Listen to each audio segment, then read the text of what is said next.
lulus SD, hijrah ke kota gitu kan. Suatu saat saya akan kembali nih ke desa ini. Banyak yang mendukung dan mudah-mudahan ya amanah yang diberikan ini bisa dijalankan dengan baik. Jangan tanyakan apa yang negara berikan kepada kita, tapi apa yang kita bisa berikan kepada negara.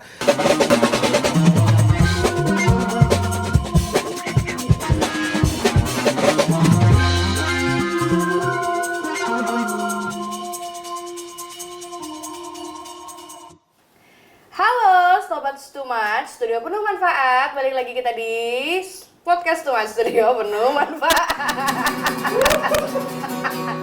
Ini kebanyakan makan gula kayaknya nih ya. Anda grogi ya. Enggak, ini kebanyakan gula, say. Kamu terlalu manis. Jangan nanti diabetes ya. Dikurangin. Kita balik lagi di episode yang saat ini hadir ke depan teman-teman, ke depan kayak mana sih ini, maksudnya bingung kan, ke hadapan teman-teman semua tentunya. Biasanya ini kita berangkatnya jauh-jauh ya guys, tapi kali ini enggak, kita tamunya yang jauh datang hari ini nih, spesial di Stumat hari ini ya. Jauh, muda, ganteng lagi. Oh gitu. Ayo coba tolong di shoot dulu kalau begitu. Kita sapa. Halo semuanya, sahabat Stumat. Iya. Kenalin ya? Kenalin. Oh, langsung kenalin ya? Ini adalah Pak Kades, begitu ya teman-teman ya. Iya, Bapak lah. Oh, Bapak. Pak Kades. Boleh. Pak Kades jauh. Kenapa kita bilang jauh? Karena 7 jam ya dari 7 jam Samarinda dari Samarinda. ya. Betul. 7 jam perjalanan dari Samarinda menuju ke sini, spesial nih buat teman-teman podcast Too Much tentunya. Ada Pak Ardi Maroni. Ya, halo gitu semua, ya. kenalin. Sekarang Bapak ya? Bapak Sekarang dong. Bapak ya. Kenalin, aku Ardi Maroni. Kebetulan sekarang jadi kepala desa di Desa Muara Ritan, Kecamatan Tabang, Kabupaten Kutai Kartanegara. Nah, boleh kasih tepuk tangan dulu teman-teman.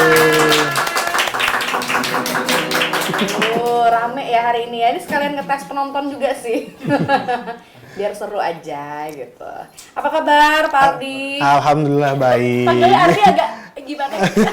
Santai aja, Oh, Bang ya? abang gitu ya. Abang, Iya, ST-nya abang. satu, Bang. Boleh. Yang manis atau yang biasa? Manis dong. Gitu ya. Jadi kesibukannya hari ini apa nih Pak Ardi? Ya, kebetulan selama ini kita jadi kepala desa ya di Desa Muara Ritan, dan kebetulan ada agenda juga di Samarinda, jadi sekalian mampir ke sini. Sekalian mampir Betul. gitu ya. Kita nih bangga sebenarnya ya. Sebuah kehormatan buat kami. Betul, seorang kades tuh mau loh dia nyamperin kita di sini ya, luar biasa. Biasanya kita yang samperin kan. Iya, betul. Ini kadesnya yang langsung datang ke kita gitu loh, Iya. menerima undangan juga dari teman-teman podcast Too Much ya. Iya. Terima kasih. Sama-sama. sebelumnya. Terima kasih juga nih sudah diajakin ke sini kan. Setidaknya nanti adalah sedikit kita berbagi pengalaman cerita nih bagaimana bisa sampai di titik ini, gimana rasanya di kepala desa. Saya pengen berbagi juga dengan teman-teman semua kayak gitu. Oke, kirain tadi mau dibagi amplop. Oh, jangan. Lagi belum musim kampanye. Gitu ya. Nah, nanti kita obrolin itu ya. Dibagi sarang walet. Sarang walet, betul. Boleh, lumayan loh itu ya kan. Sekilo aja kumpulin bisa naik haji guys. Jadi kesibukannya memang ada lagi kegiatan di Samarinda ya kebetulan ya. Jadi mampirlah ke TVRI begitu ya, ke podcast Too Much. Kita hari ini ngobrolin apa ya? Ngobrolin pengalaman Pak Kades aja deh. Masa lalu. Boleh. Masa Siapa tahu. lalu. Masa lalu. Kabarnya beliau Mungkin- bukan di Sanggar Pilar itu. Oh, iya, awal-awal dulu ya. Memang perjalanan hidup lah yang membawa saya ada di titik ini nih kawan-kawan semua. Luar biasa. Nah, tapi kenapa sih Pak Kades? Kenapa sih? Ngomongnya gimana nih Bang ya? Bang aja ya. Bang. Iya, Bang Ardi. Bang Ardi kenapa sih memilih untuk menjadi seorang Kades di Muara Ritan? Memang dulu cita-citanya, mungkin ini sudah kayak masuk ke alam bawah sadar ya. Wih. Iya, langsung terhipnotis di bawah sadar kita. Lulus SD, hijrah ke kota gitu kan. Suatu saat saya akan kembali nih ke desa ini, entah jadi apa nih, pokoknya kita mengabdi ke desa. Dan alhamdulillah ada jalannya nih melalui kepala desa. Jadi ini salah satu cara nih untuk mengabdi lah ke desa seperti Berarti itu. berasal asal muasalnya memang dari Muara Ritan. Iya betul, asalnya dari Muara Ritan. Oh, jadi memang mulai dari kecil sudah kepengen untuk mengabdi di desa tersebut Betul. ya. Iya, betul sekali. Nah, Oke. itulah. Nah, waktu itu dari Muara Ritan pindah ke mana tuh? Dulu habis lulus SD di Muara Ritan, hijrah ke Tenggarong nih, ke Tenggarong.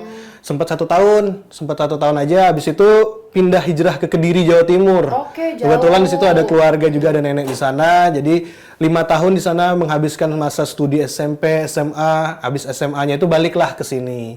Balik ke sini tuh tujuannya pengen masuk ke pendidikan dalam negeri nih rencananya. Kesini itu maksudnya ke Samarinda? Iya, ke Samarinda. Balik pengen mewakili Kaltim untuk masuk di perguruan tinggi yang memang jurusan pemerintahan. Tapi karena gagal, ya syukur-syukur alhamdulillah dulu sempat diterima di Unmul kan. Ya, jadi pas sesuai dengan bidangnya. Harapannya juga seperti itu. Betul. Ya. Oke, jadi lulusannya memang ilmu pemerintahan waktu itu. Iya, ya? betul sekali. S1-nya dulu ilmu pemerintahan.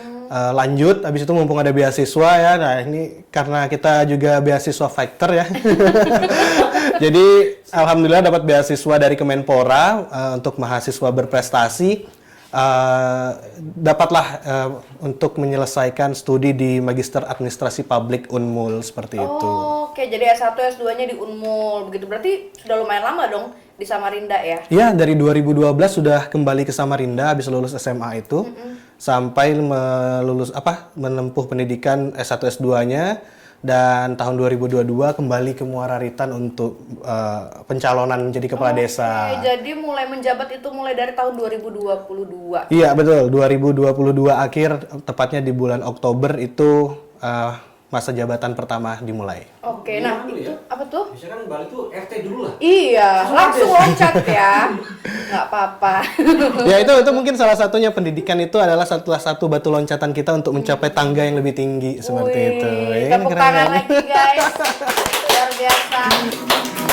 Jadi Bang Ardi ini juga dapat predikat sebagai kades termuda, betul? Salah satu kades termuda pada waktu itu. Kebetulan kita memang ada 2 kepala desa yang under 13.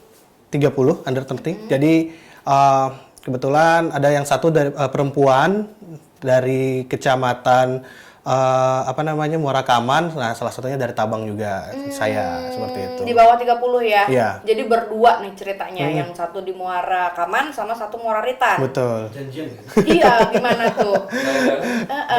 Enggak, memang kan setiap pemilihan itu ada masanya ya. Namanya kan Pilkades serentak, pemilihan kepala desa serentak. Jadi ada beberapa desa yang ikut. Kebetulan kalau tidak salah pada waktu itu ada 68 desa yang ikut Pilkades serentak. Nah, dari 68 pas angkatan itu kebetulan saya dan rekan saya yang dari Desa Bungajadi Kecamatan Muara Kaman itulah yang sebagai kepala desa mudanya. Dan kebetulan juga beliau perempuan seperti itu.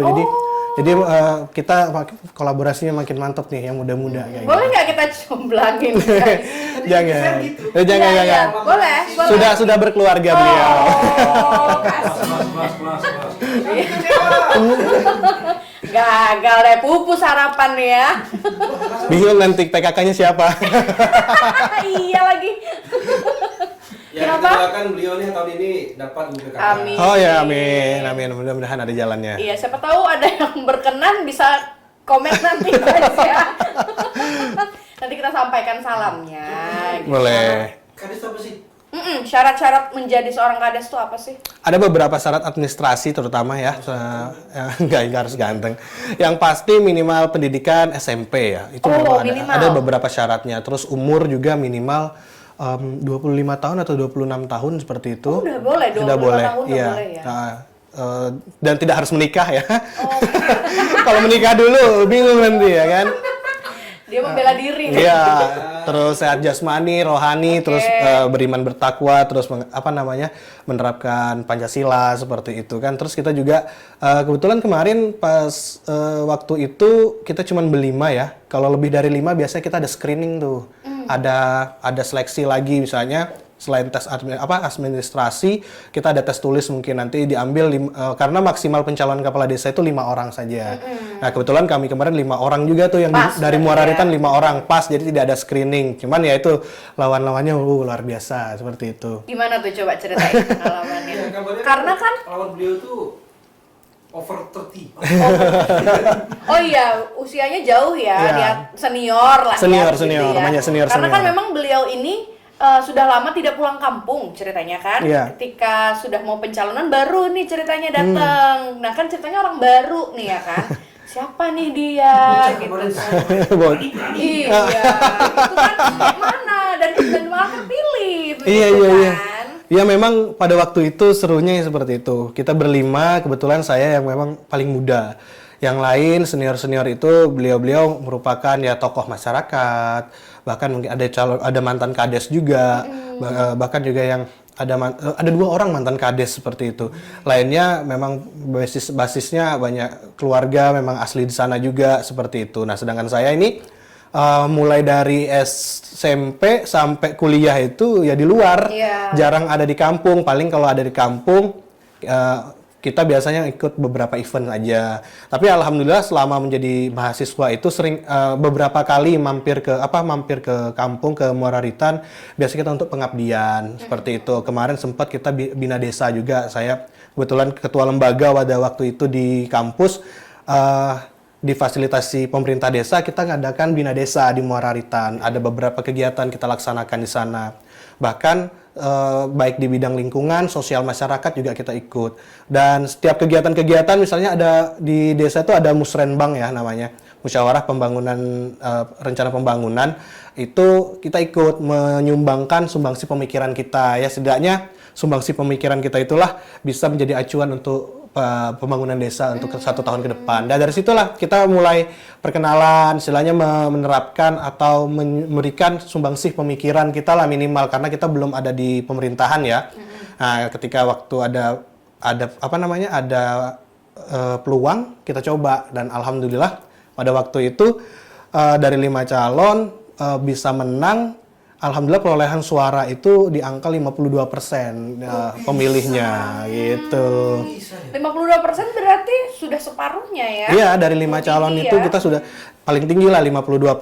Misalnya kalau digabung pun yang 4 itu tetap kalah suaranya seperti itu. Nah, dari situ masyarakat kita bisa melihat masyarakat Desa Muara Ritan sekarang mungkin lebih melek ya terhadap lebih terbuka pikirannya, mungkin memberikan kesempatan nih kepada yang muda-muda untuk bisa berkontribusi ke desa. Nah, dari situlah makin semangat nih, masyarakat banyak yang mendukung, dan mudah-mudahan ya amanah yang diberikan ini bisa dijalankan dengan baik. Kayak gitu.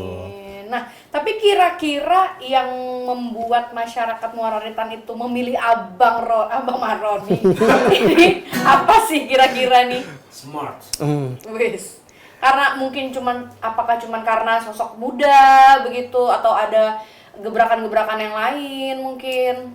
Ya, mungkin semua itu masuk ya. Ada juga mungkin indikator penilaian masyarakat kenapa memilih seperti itu. Selain mungkin melihat track record ya, mungkin terus kita juga masih baru, mungkin kenapa tidak nih untuk dicoba, anak muda masih belum pengalaman untuk di pemerintahan secara pendidikan mungkin sudah ada gitu kan, tinggal mungkin penerapannya aja lagi, ditambah lagi mungkin strategi kita biar bisa menang, mendapatkan hati di masyarakat itu seperti apa. Nah, itu yang kita coba terapkan.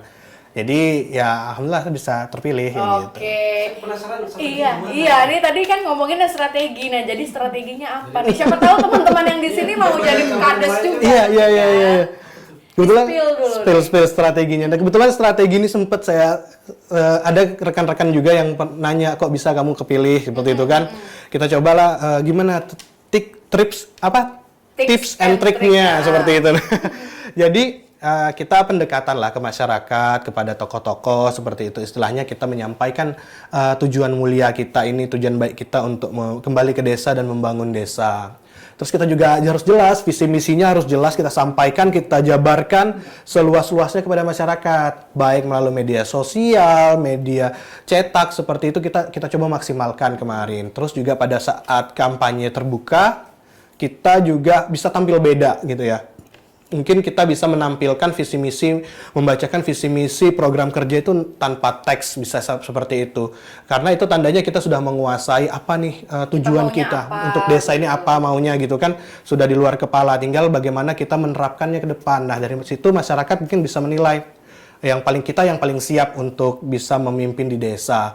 Ditambah lagi kita juga pendekatan kepada masyarakat mulai dari semua kalangan seperti itu, bukan hanya tokoh-tokoh tapi semua kalangan kita coba jamah, kita coba juga berikan treatment atau program-program yang mungkin bisa dilaksanakan. Seperti kemarin kita sempat melakukan sembako murah seperti itu. Nah, itu cara-cara seperti itu kan istilahnya yang kita kampanye yang tidak menyalahi aturan, tapi ya tetap kena di masyarakat, mengena di hati masyarakat. Itu yang kita coba lakukan seperti itu. No money politik. No money politik. Perlu digarisbawahi, alhamdulillah sampai terpilih kemarin tidak ada namanya money politik. Dan kita pure bagaimana kita bisa mengambil hati masyarakat itu dengan program-program dan tindakan kita secara nyata seperti itu. Oke, tepuk tangan lagi boleh guys. Pokoknya hari ini banyak tepuk tangan yang luar biasa Bang Ardi ini ya. Bang Ardi nih, Bang Maron. Iya, biasanya manggilnya Maron. Iya, ya. Memang Jadi, itu. hari ini harus beda pura-pura ini aja. Orang boleh. Ala-ala ya. Jadi ada sejarahnya tuh kenapa sering dipanggil Maron, sering dipanggil Ardi. Ya, mungkin hostnya juga tahu nih, Ninda juga tahu paling ya. Apa tuh? Kenapa panggil Maron? Kurang tahu. Kurang tahu ya. Iya, karena memang dulu kan kita biasa di dunia kampus, di waktu masih zaman kuliah, terus beberapa komunitas kita dikenal dengan Ardi Maroni, jadi panggilannya Maron. Iya. Mungkin karena Ardi mungkin sudah biasa kali ya. Iya, udah banyak. Udah banyak. Gitu kan. Nah, kalau Maron nih agak lain gitu. Beda gitu. Biar Ardi mana? Oh, Maron. Oh, iya. Ya, Oke. nah itu pasti sudah tahu.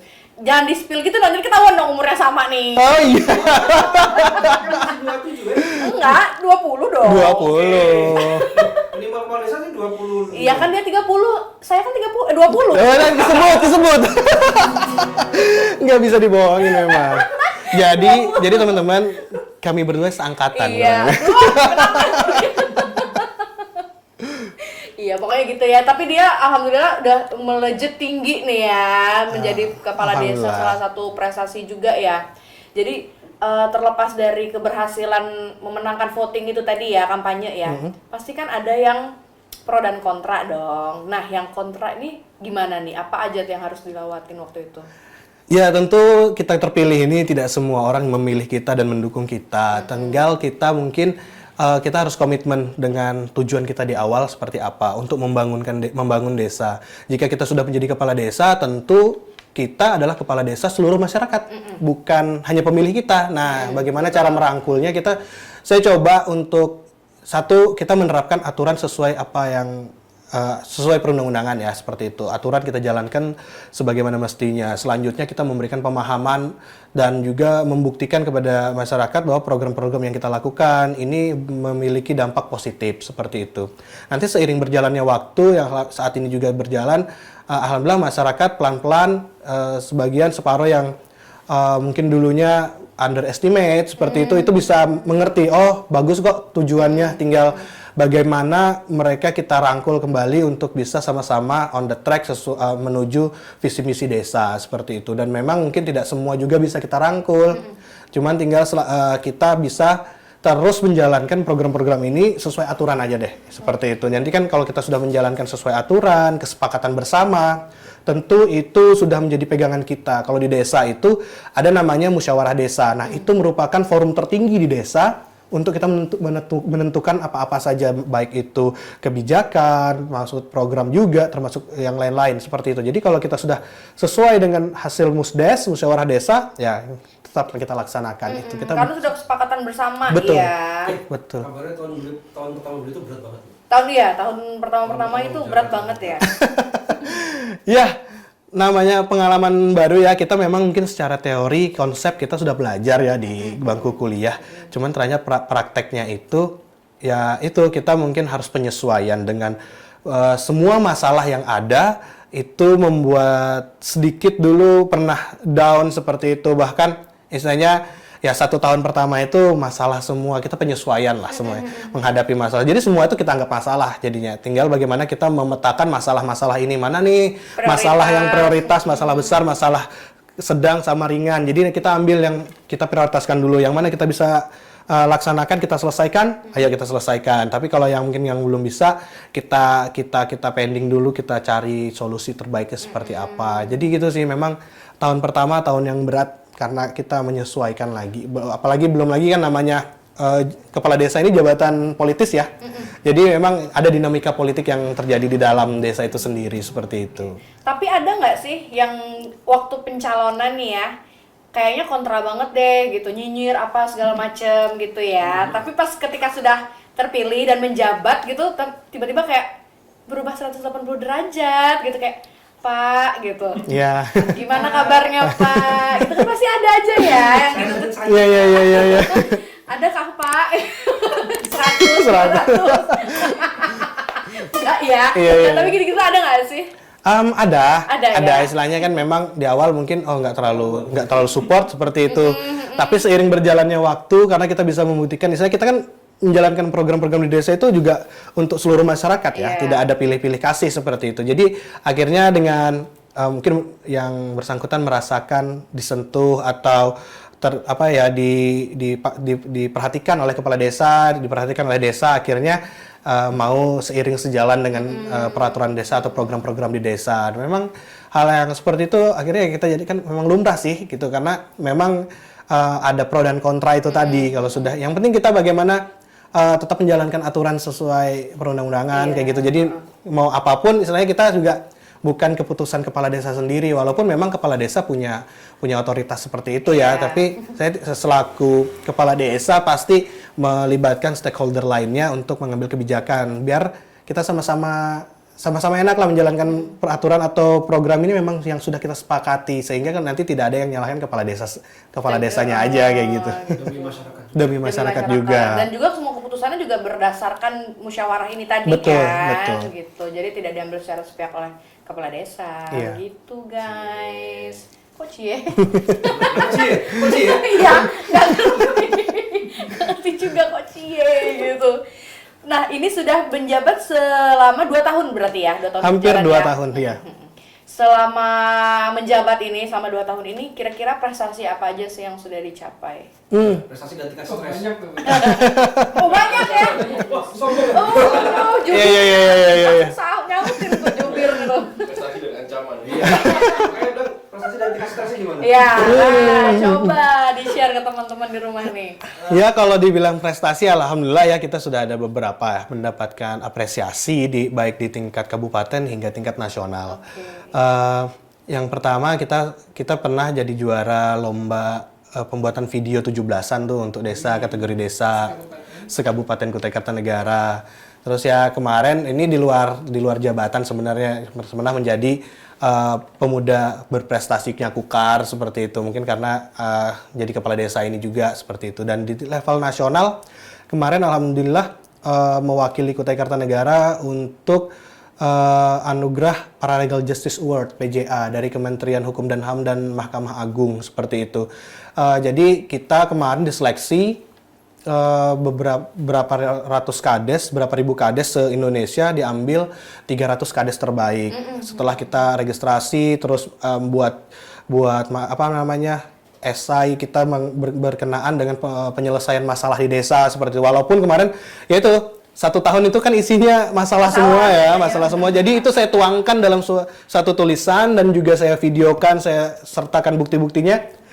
Itu akhirnya terpilih menjadi perwakilan Kukar. Kebetulan tahun 2023 itu masuk ke nominasi Paralegal Justice Award. Nah itu dari Kutai Kartanegara, dari Kaltim ya, ada 4 kepala desa dan lurah, 2 dari Kutai Kartanegara, 2 dari Samarinda.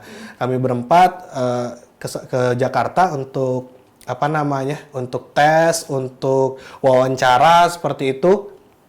Akhirnya masuklah 150 besar terbaik. 150 besar kades lurah terbaik itu mendapatkan gelar PJA, Paralegal Justice Award seperti itu. Jadi ya alhamdulillah sekarang juga dapat gelar non akademis yaitu NLP, non litigation peacemaker seperti itu, juru damai di desa seperti ceritanya juru damai gitu ya kan. Peacemaker tadi kan. Ya, jadi ya sebenarnya itu istilahnya apresiasi dan juga tanggung jawab lebih besar lagi ya, karena kita menjadi juru damai. Jadi bagaimana kita bisa menyelesaikan masalah-masalah yang kriminal atau yang pidana atau perdata di desa, itu tidak harus melalui atau pengadilan seperti itu, cukup diselesaikan melalui mediasi dan kepala desa sebagai hakimnya di situ. Jadi kita coba, alhamdulillah kita sudah menyelesaikan beberapa masalah yang diselesaikan dengan musyawarah atau damai seperti itu. Cuman memang tidak semua masalah yang kita hadapi itu harus diselesaikan dengan musyawarah atau mediasi ya, karena ada tingkat kriminalnya yang tingkat kriminalitas yang tinggi itu tidak bisa kita selesaikan. Memang itu sudah ranahnya ke hukum ya? seperti Oke. itu. Tapi biasanya masalahnya apa aja sih yang terjadi di sana? Masalahnya lucu ini. Oh, oke. Nah, lucu. Kadang-kadang masalahnya tuh kayak di luar Nurul gitu ya. Oh, di luar Nurul. Iya. Kenapa di luar Nurul? Karena saya sendiri belum pernah merasakan di fase itu. Contohnya, ada yang cekcok dengan rumah tangga terus mau cerai. Terus saya bingung mau menyelesaikannya gimana. Saya belum pernah menikah dan saya belum menikah. Oh iya lagi. Kadang saya coba memberikan pemahaman ya, istilahnya mungkin yang bersangkutan perlu arahan bagaimana mungkin tindakan ke depannya seperti itu. Kalau saya cuma bisa ngasih arahan bagaimanapun, beliau-beliau yang punya masalah inilah yang punya kekuasaan lebih ya gitu ya. Tinggal bagaimana mereka memutuskan. Kalau saya cuma ngasih arahan, mungkin pandangannya seperti ini. Jalan tengahnya gitu ya. Seperti itu. Jadi itu. Mau ngasih saran untuk rumah tangga orang gitu ya, sendiri juga belum pernah, ya, mohon maaf. Bukannya tidak mau. Oh, jadi kebanyakan masalah atau cekcoknya tuh terjadi antar rumah tangga aja gini ya? Ada beberapa masalah rumah tangga seperti itu. Oh, tapi kalau antar warga gitu nggak ada ya? Ada juga antar warga, biasanya kesalahpahaman. Biasa juga ada kasus pelanggaran ITE seperti itu. Saya posting di Instagram atau di Facebook, nyindir tapi sudah masuknya ke ranah ITE lah. Jadi itu kita coba mediasi dan tidak mengulangi lagi, kita buatkan surat pernyataan seperti itu. Berarti sempat culture shock juga dong sebenarnya ya? Iya, bahkan sampai video call, siang-siang kita video call, cerita ibunya nangis-nangis seperti itu. Ada yang buka sesi curhat juga. Iya, jadi kita Saya tahu ya, nomor beliau itu rumah kalian 24 jam. Oh, wow. Iya, benar. Benar. Itu memang mungkin itulah salah satu bentuk apresiasi masyarakat ya, bahwa keberadaan kita sebagai kepala desa itu ya memang dibutuhkan. Bahkan kepala desa perlu teman-teman tahu juga, mulai dari anak yang baru lahir sampai orang yang meninggal itu kita semua urusin. Jadi biasanya kalau ada yang mau melahirkan, Pak Kades minta tolong pinjam ambulan seperti itu, kita kontak petugas ambulannya, kontak bidan segala macam. Terus kalau ada yang meninggal juga seperti itu, kita siapkan, kita umumkan seperti itu. Jadi memang mulai dari lahiran sampai meninggal pun itu semua kepala desa harus mengetahui seperti itu. Tapi kan biasanya Pak Kades ini kan ada anak buah ya, ceritanya nih ya, ada bawahannya lah, tapi memang harus semuanya langsung ke Pak Kades gitu. Segala kayak pinjam ambulan harus hubungin ke Pak Kades. Iya, ini juru-jubirnya ngapain? Iya, memang kadang-kadang memang seperti itu ya. Karena saya juga membuka komunikasi itu kepada masyarakat. Kita punya pelayanan tuh, lapor Pak Kades gitu ya. Jadi saya share tuh video. Siap 86 ya. Saya share nomor WA saya. Jadi silahkan Bapak Ibu jika ada apa-apa langsung komunikasikan dengan saya. Nanti ketika untuk penyelesaiannya biasanya saya limpahkan. Karena di desa pun itu kan kita punya sekretaris desa, punya kaur kasih seperti itu, bahkan juga ketua RT. Biasanya kita limpahkan dulu nih ke ketua RT dulu biar tahu seperti itu. Nanti kalau memang tidak bisa diselesaikan di level RT, nanti baru masuk ke desa. Tapi memang tidak jarang masyarakat langsung ke desa. Ya udah, kita tetap fasilitasi, terus kita rangkul, kita rembukan, kita melibatkan semua unsur elemen itu tadi. Jadi biar semua paham seperti itu. Jadi dan masalahnya bisa selesai seperti itu. Ini bisa dong ya, Pak Kades kacanya habis. Iya, gimana? Oh iya, ada seperti itu. Jadi kita itu punya pos kamling ya. Iya. Bahkan kalau airnya habis, Pak Kades airnya habis. Seperti itu. Sekaligus berarti ya, Pak Kades ini sekaligus jadi kades, jadi tukang ambulan juga, jadi tukang air galon juga ya Pak Kades. Bisa. Bawahnya pakai sarung. Karena memang di desa, apalagi kayak Muara Ritan itu masih banyak aspek yang harus kita tata, kita perbaiki seperti itu. Jadi makanya memang kita harus terjun langsung deh. Biar kita terjun langsung ini menentukan sistemnya seperti apa kayak gitu. Jadi biar nanti kedepannya kita bisa autopilot. Pelan-pelan kan akhirnya bisa kita lepas seperti itu. Jadi selama 2 tahun ini apa aja sih yang udah dirubah dari Muara Ritan yang sebelumnya sampai Muara Ritan yang sekarang? Tapi tahan dulu, jangan dijawab dulu. Kita minum dulu. Iya, kayaknya udah mulai segukan nih. Iya. Boleh kita minum dulu ya? Silakan.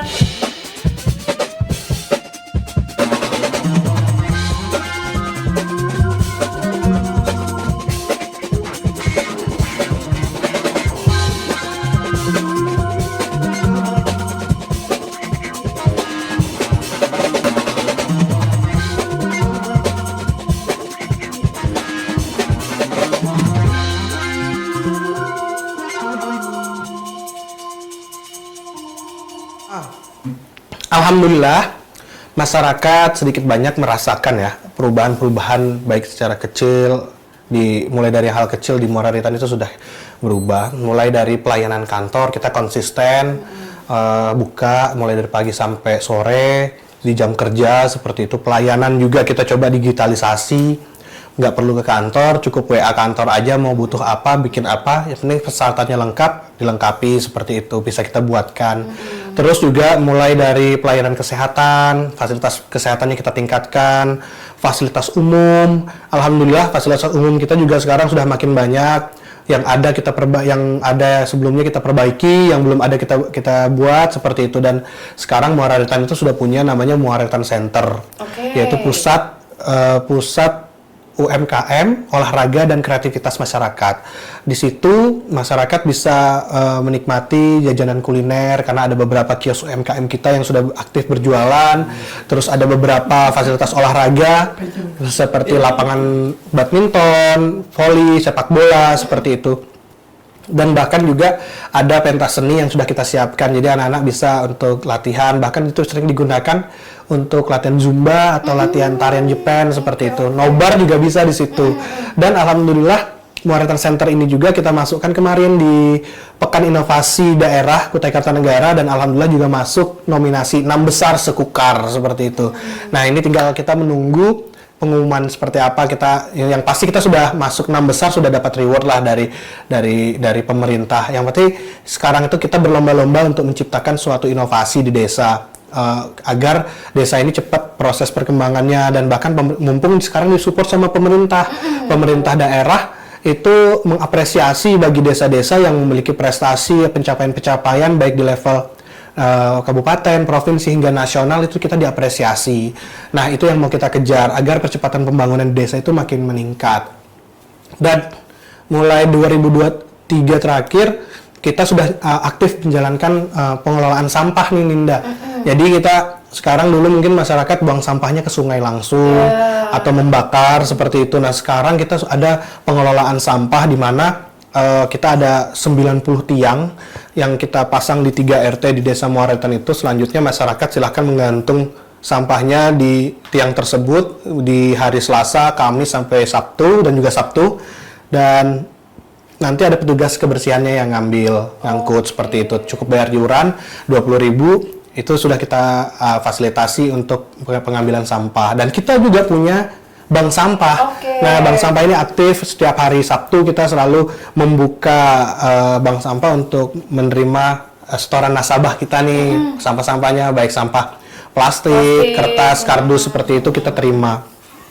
Dan berlahan-lahan sosial budaya masyarakat ini akhirnya berubah, paham nih, ini programnya bagus loh, seumur-umur hidup di Muara Ritan belum ada nih pengelolaan sampah seperti ini, kenapa nggak kita coba ikutin. Alhamdulillah tingkat partisipasi masyarakat juga cukup tinggi untuk mengikuti program-program yang di desa, seperti itu. Sama seperti ini ya, narasumber kita waktu di Bontang kemarin gitu kan, kita sempat ngobrolin tentang bank sampah, ternyata juga lumayan menguntungkan juga untuk ibu-ibu rumah tangga yang mungkin tidak bekerja ya, cuman karena ngumpulin sampah yang menyisihkan plastik, botol kaleng dan lain-lain gitu aja lumayan menghasilkan sebenarnya ya. Dan juga kita turut serta menjaga lingkungan. Betul. Memang kita pengen membuat budaya baru di masyarakat bahwa mungkin kita tidak merasakan dampaknya secara langsung, tapi bagaimana dengan saudara-saudara kita yang berada di hilir sungai kalau kita tetap buang sampah di sungai seperti itu.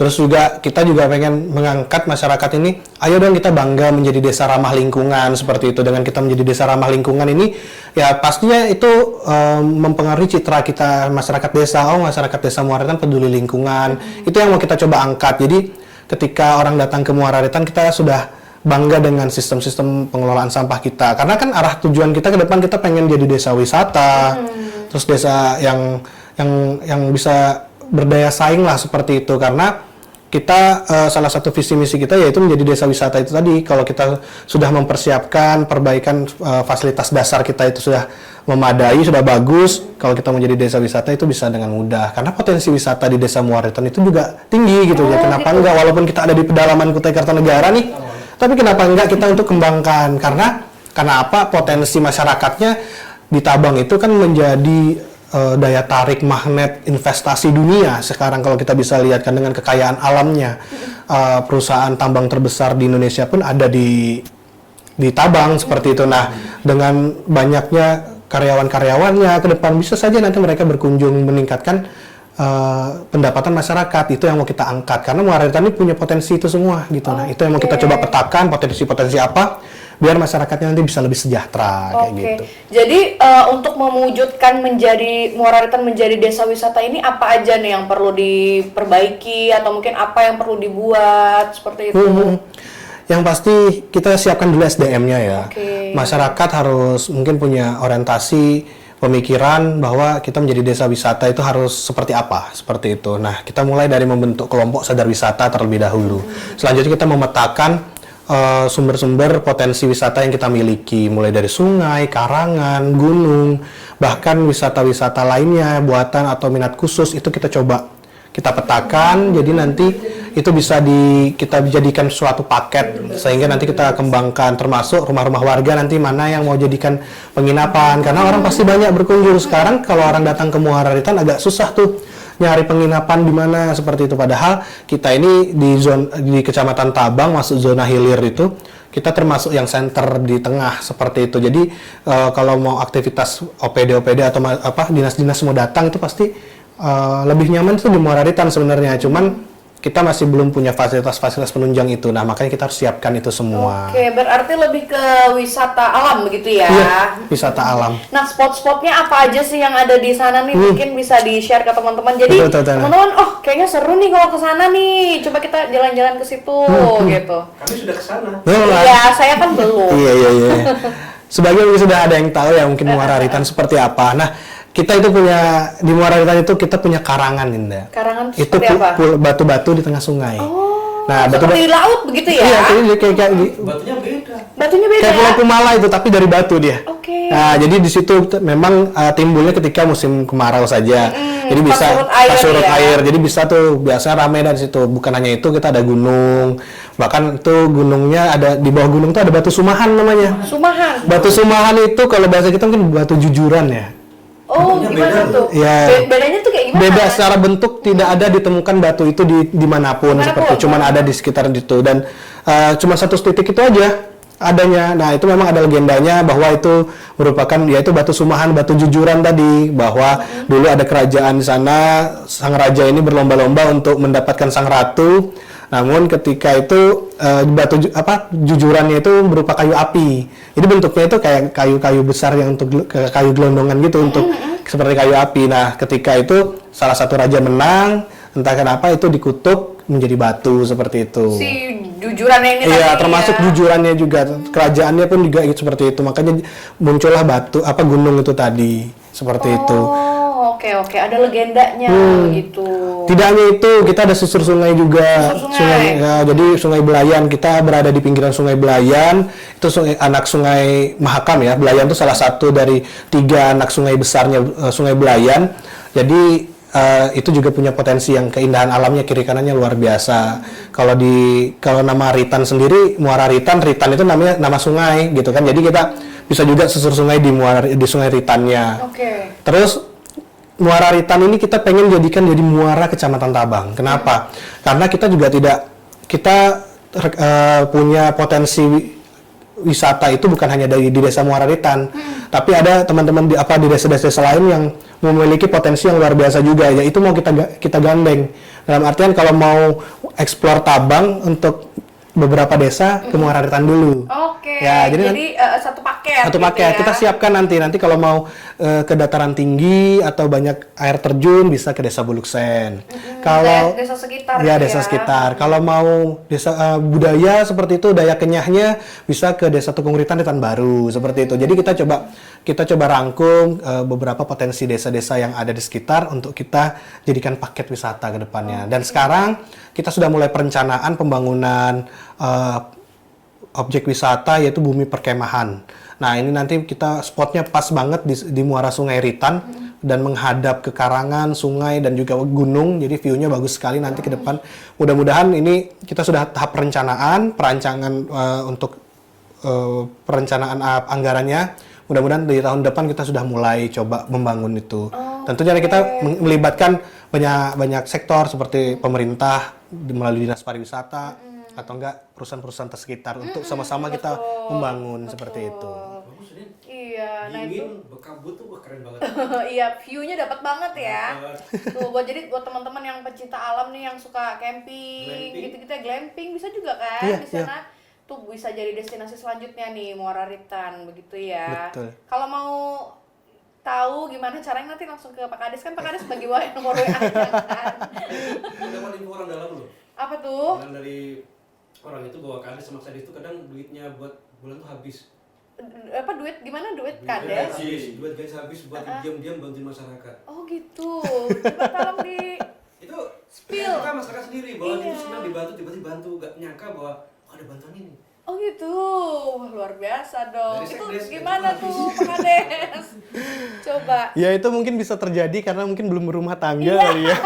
Baru mau dibilangin gitu kan. Jadi uangnya ya habis buat masyarakat dulu gitu ya. Iya. Saking peduli pada masyarakatnya gitu loh. Ya memang pernah ya melakukan seperti itu karena kita melihat juga masyarakat memang banyak. Kalau saya selalu ingat kata-kata Pak Bupati Edi Damansah, coba jalan-jalan setiap Sabtu atau Minggu atau kapanpun ada waktu jalan-jalan ke warga. Di situ kita pasti akan mengetahui bagaimana kondisi asli masyarakat kita.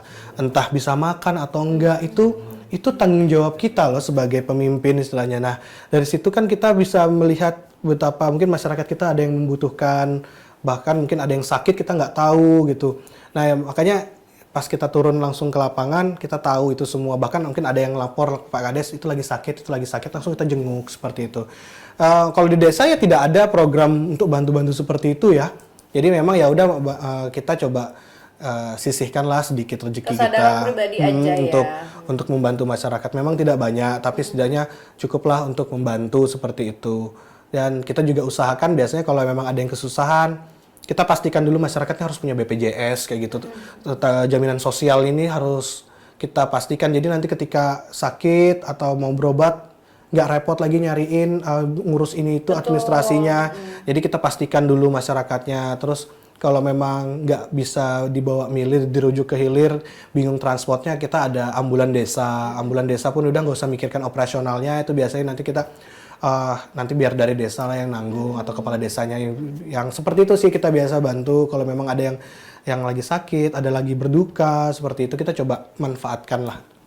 Karena memang di desa alhamdulillah sekarang ya ada sedikit keringanan di anggaran di dana desa itu di DD itu kita ada jatah 3% dari total DD yang bisa kita manfaatkan lebih fleksibel dananya, entah bisa untuk bantuan langsung kepada barang yang diberikan kepada masyarakat seperti itu atau enggak bisa juga itu untuk biaya koordinasi tambahan kita seperti itu. Jadi itu yang kita manfaatkan biasanya untuk membantu masyarakat seperti itu. Kalau lagi jomblo dibantu nggak? Yang lagi jomblo, bantunya kayak mana dia juga jomblo soalnya. Saling menguatkan aja Saling menguatkan paling ya, betul saling mendoakan minimal Kalian kayak gitu. menyemangati juga ya. Emang gaji kepala desa berapa sih? Saya tidak bisa dijawab. Tidak bisa spesifik ngasihnya ya. Oke. Tapi itu sudah diatur dalam undang-undang dan dalam permen langsung di Permendagri itu sudah ada. Mungkin rekan-rekan yang kepo berapa sih gajinya Kades itu kita mengikuti peraturan Menteri Dalam Negeri. Kalau nggak salah peraturan Menteri nomor 11 tahun 2018. Ya, Atau nggak cari-cari aja ya. Kurang lebih seperti itu. Jadi kita memang ada standarnya gaji Kades itu setara dengan PNS golongan 2B atau 3B kayak gitu. Coba sebentar dicarikan 3B ya. gitu ya. Saya. yang membedakan gaji-gaji Kades yang lain itu adalah tunjangan. Oke. Tapi di tunjangan di Kukar itu sudah diatur dalam Perbup kayak gitu. Makanya tunjangan kita dengan daerah lain biasa berbeda. Seperti itu aja sih yang membedakan. Tunjangan daripada gaji sih. Gitu ya. Enggak juga. Oh, enggak juga. Enggak juga. Tergantung kemampuan daerah biasanya kayak gitu. Oke. Mudah-mudahan makin nano kan nanti bisa Pak Bupati tolong. Mungkin ini juga keluhan permohonan dari rekan-rekan Kades yang lain. Naikkan gitu. Jadi ini ya, jadi satu suara ya. Iya. Ada loh sosok yang mendukung beliau di rumah itu. Oh ya. Yang itu dengan orang tua beliau. Nah, itu gimana tuh dukungan orang sekitar, mulai dari teman-teman, keluarga, saudara sampai dengan orang tua, itu waktu itu gimana nih? Alhamdulillah orang tua itu merupakan bapak mama itu orang yang sportif ya, dan demokratis banget mereka. Jadi apa yang mau anaknya itu selalu didukung. Bahkan kadang-kadang ya mereka nggak tahu nih apa yang menjadi keinginan kita ya kan. Cuman kadang-kadang ya udah kita go ahead aja selama itu positif. Terus kita juga biasa minta izin. Pasti setiap apa yang mau kita, langkah-langkah besar yang mau kita jalanin pasti kita minta izin dulu. Kayak contohnya kemarin aku mau jadi kades nih, gimana? Seperti itu. Enggak, itu banyak drama itu namanya. Enggak drama itu, enggak. Ya alhamdulillah pas ngomong jadi kades, oh ya nggak apa-apa silahkan. Istilahnya kan toh juga itu juga memang bidangmu, seperti itu, bagaimana lah mengabdi ke desa. Jadi alhamdulillah mereka kekuatan terbesar sampai saat ini untuk menjalani jabatan ini gitu, karena motivasinya kan kita pasti banyak counternya ya, dalam artian pengingat kita tuh banyak. Kalau kita mau aneh-aneh tuh pasti pengingatnya banyak. Ingat orang tua, istilahnya kayak gitu kan, keluarga-keluarga yang lain. Bahkan belum nanti aja belum ada soalnya. Bahkan istilahnya kan kita mereka inilah yang nanti garda terdepan juga untuk membantu kita. Jadi setiap kita down seperti itu pasti mereka yang selalu kita memberi support seperti itu. Nah, jadi ya syukur alhamdulillah, terus juga alhamdulillah dikelilingi orang-orang baik seperti itu. Bahkan saya punya sahabat sudah kayak keluarga sendiri, itu menjadi support system terbesar hingga di detik ini ya kan. Iya, tahu saya. Ya, tahu ya, pasti pasti tahu lah. Inisial Iqbal. Jadi sahabat saya namanya Iqbal, kita sudah kayak saudara mulai dari kita 2013 pertama ketemu sampai sekarang pun kita membangun bisnis, bahkan terjun di pemerintahan sama-sama, melalui seleksi, tes segala macam, ya dia akhirnya mendapatkan posisi di sekdes seperti itu. Nah ini sekdes saya ini juga bisa menjadi tangan kanan lah seperti itu. Jadi apa-apa sekarang saya agak ringan. Biasanya kan Pak Kades, lapor Pak Kades kayak gitu. Nah sekarang sama Pak Iqbal aja ya kayak gitu. Oke. Dan memang sahabatnya sendiri aja tuh juga menjadi sekdes juga nggak langsung diambil gitu aja. Ikut tes juga. Ikut tes, tetap screening. Jadi memang tidak ada namanya nepotisme di pemerintahan itu. Memang kita pure memang sesuai kemampuan. Kalau memang kemarin tes ternyata nilainya ya bagus, nomor 1, jadi ya kita tidak ada no debat lagi lah, bisa ngangkat ya gitu kan, yang penting sesuai kemampuan seperti itu. Luar biasa, kita tepuk tangan buat sekdesnya kali ini ya. Dari tadi kita tepuk tangan buat Pak Kades nih, sekarang buat sekdesnya. Luar biasa ya. Itu oknum lah. Iya, betul. Oh, iya. Nah, tapi ini balik lagi kita ngomongin ketika kampanye ya. Selain omongan-omongan yang kurang positif. Apa tuh? Nanti sebentar ya. Nyambung nih. Sekdesnya udah jebol-jebol kan. Oh gitu. Pengen Nyambung. di-backup juga dia. Boleh kasih bangkun sebenarnya. Ini ngomongin yang balik lagi nih kan, ngomongin soal kampanye kan pasti ada yang selain omongan-omongan gitu ya. Ada nggak sampai yang kontak fisik ini, atau mungkin kontak yang astral begitu kayak Bang Andre kan? Bang Andre Kontak tuh fisik dicubit. iya, siapa tahu begitu dicubit Gitu atau ya. di Selai. Dibelai. Bisa. sampai kontak yang astral gitu. Ada nggak sih kayak Bang Andre tempo hari kan cerita waktu itu narsum itu kita pengacara ya, pengacara, dia sempat dapat ancaman berupa ya gitulah. Mistis gitu ya. Selama kampanye sampai juga awal terpilih itu alhamdulillah semua baik-baik saja ya, berjalan dengan lancar, damai seperti itu. Dan juga tidak ada sampai kontak fisik segala macam. Cuman memang ya sedikit ada masalah, paling ya kita cuman komplain dengan sistem seperti itu, sistem pemilihan kemarin ini mungkin ada sedikit tidak sesuai mungkin seperti itu kita coba komplain, itu aja sih biasanya. Terus lebih dari itu nggak ada, selesai pemilihan pun bahkan tidak ada yang protes karena memang itu hasil realnya seperti itu, dan tidak ada juga laporan bahwa ada kecurangan segala macam, itu tidak ada. Aman damai gitu seperti ya, itu, dan tinggal ya menjalankan kegiatannya aja lagi seperti itu. Kalau sampai ada ancaman yang mistis-mistis, mungkin karena saya terlalu cuek gitu ya. gitu ya. Jadi ya nggak terlalu mikirkan yang seperti itu. Yang penting fokus aja menjaga iman dan takwa sih. Yang penting ya sholatnya jangan putus. Mungkin seperti itu, berdoanya seperti itu. Mungkin ada amalan-amalan yang tetap kita jalankan untuk ya melindungi diri lah dan keluarga sekitar. Karena memang bagaimanapun ya percaya tidak percaya mungkin hal yang seperti itu ada tidak bisa kita pungkiri. Tinggal bagaimana kita menjaga diri kita dan mendekatkan kepercayaan kita kepada Tuhan. Oh. Tinggal sama maju sekdesnya. Begitu. Jangan, kesian sekdesnya. Sekdesnya sampai muntah darah. Pernah berarti ya? Pernah. Alhamdulillah bisa dilewati. Amandel. Gara-gara amandel. Makanya minum es terus nih. Boleh diminum lagi. Boleh diminum Pak dulu. Ade. Kita minum dulu ya. Kita loncat lagi ke Sanggar Pilar tadi ya. Terus sama sekdes nih. Kenapa? Dukungannya bukan hanya dari keluarga tapi dari Sanggar Pilar. Jadi Bang Ardi Maroni ini juga sebelum menjadi kades sempat ikut tergabung di dalam sanggar seni ya yang berada di Samarinda, yaitu Sanggar Pilar begitu. Nah itu pengalamannya gimana, Bang Ardi? Iya. Jadi memang mulai ikut Sanggar Pilar, kenal di Sanggar Pilar sama Mulai Kak dari tahun Iwan berapa, Mas? tahun 2013. Oh kasihan, Iya. bukan saya. Duluan. Senior. Junior dia.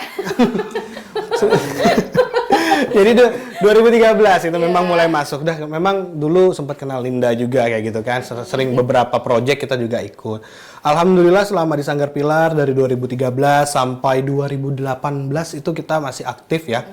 Selama itu bisa membangun relasi terutama dan juga bagaimana kemampuan diri, karena kan di Sanggar Pilar kita juga diajarin kita belajar banyak ya, bukan hanya tentang organisasi tapi juga tentang bagaimana dunia acting, dunia peran, terus presenter, bahkan juga drama musikal, koreografi, modeling itu kita belajar semua. Jadi itu sebagai modal juga bisa ngomong di depan umum. Nah, itu juga jadi modal dari Sanggar Pilar, terus bisa pede dengan yang lain. Iya benar.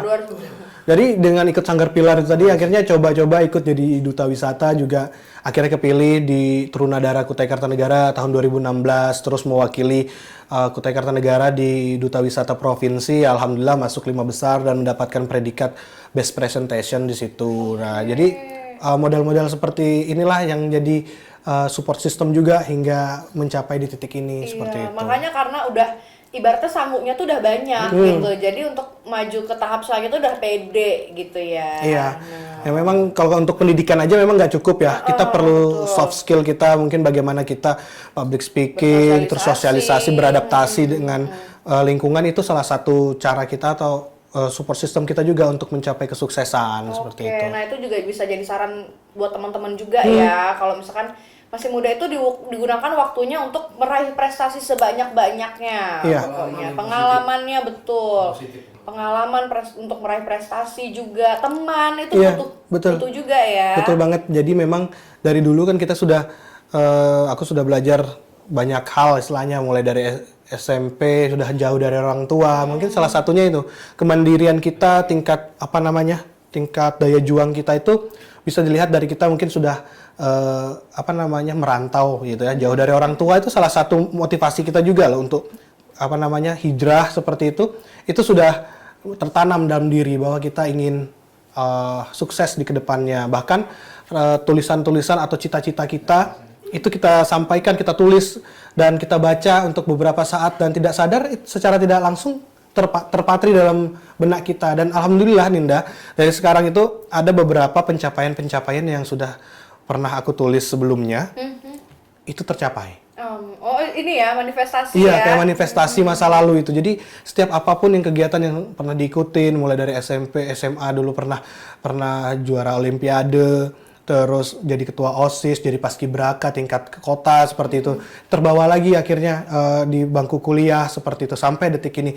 Jadi itu semua punya jenjangnya, ada masanya masing-masing, sehingga masa-masa itulah yang akhirnya termanifestasi di saat ini seperti itu. Ini mungkin ini buah dari yang kemarin seperti itu. Bahkan ada sudah ditulis tuh tahun sekian saya ingin jadi ini. Nah, itu perlahan itu sudah mulai menuju ke situ seperti itu. Secara tidak langsung memang alam bawah sadar membawa kita ke sana, dan itu kita percaya bahwa apa yang kita hadapi sekarang, apa yang kita jalani sekarang itu sudah memang takdir ya, sudah jalannya. Tinggal bagaimana kita mempersiapkan takdir kita ke depan seperti itu. The power of law attraction. Ya, Manjada wajah. manjada wajada ya itu. Penting bersungguh-sungguh seperti Oke, itu. ini sebelum closing statement nih. Hampir sejam ini. Hah, masa? Nggak masa ya? Iya lagi. Disesuaikan aja nanti.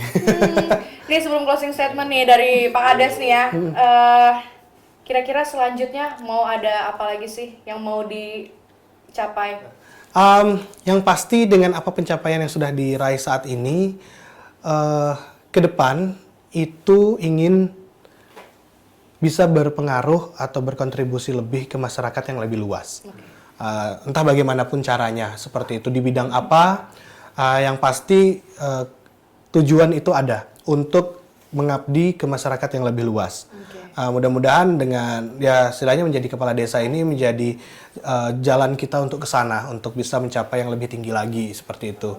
Entah nanti jalannya di mana itu wallahu alam, yang penting kita berusaha sekarang ya kan, berusaha dan mendekatkan apa yang menjadi impian kita seperti itu.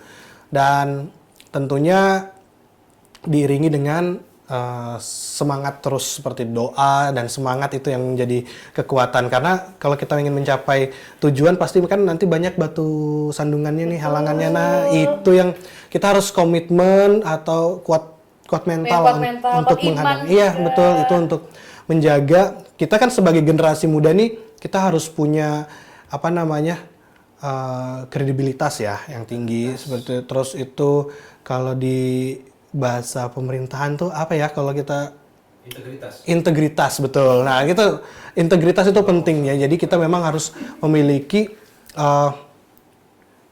jiwa integritas yang tinggi. Itu menjadi modal kita agar kita bisa mencapai dan membangun citra positif kita di masyarakat seperti itu. Berarti setelah ini mau menaik jabatan lagi? Mengabdi ke lebih tinggi seperti itu. Iya, jadi atau mungkin jadi Bupati Kukar? Ya itu. Camat. Ya pokoknya begitulah ya. Oke, sekarang giliran closing statement, kasih saran-saran buat teman-teman di rumah yang sedang menyaksikan gimana menjadi seorang anak muda yang berprestasi begitu dan tetap humble betul seperti Pak Kades kan. Profile dan terus semangat begitu. Iya, betul.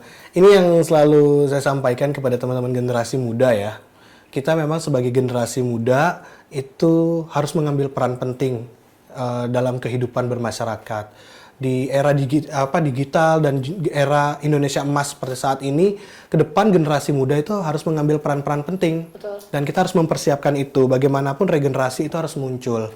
Dan itu tadi, kita harus bisa mulai dari sekarang mengaktualisasikan diri kita ke dalam hal-hal positif dan juga untuk membangun kemampuan kita agar kita sudah siap mental, siap modal nih untuk modal kita bukan hanya materi tapi juga dengan pengetahuan, pengalaman itu menjadi modal kita. Nah, kita persiapkan itu sematang mungkin. Ini yang selalu saya ingat. Jangan tanyakan apa yang negara berikan kepada kita, tapi apa yang kita bisa berikan kepada negara.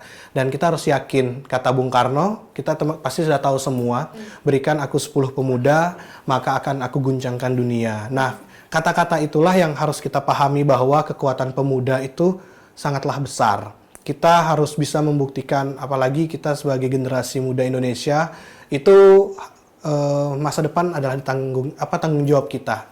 Bagaimana Indonesia ke depan, yaitu dimulai dari kita, dilihat dari kita saat ini, seperti itu. Itu sih yang bisa menjadikan semangat bagi teman-teman muda semuanya. Jadi jangan patah semangat, terus semangat seperti itu. Produktif yang pasti dengan hal-hal positifnya seperti itu. Oke, terima kasih Pak Kades. Udah Panjang jauh-jauh ya. Dari Muararitan 7 jam guys, luar biasa perjuangannya ya. Semoga makin lancar. Amin. Setelah ini program-program kerjanya banyak yang terwujud. Amin, terima kasih. Ya. Kenapa? Iya, harapan-harapannya tercapai setelah ini, makin sukses ke depannya. Dan terima kasih buat teman-teman di rumah juga yang sudah menyaksikan Podcast Too Much Studio Penuh Manfaat. Nanti kita bakalan ketemu lagi di episode selanjutnya. Bye!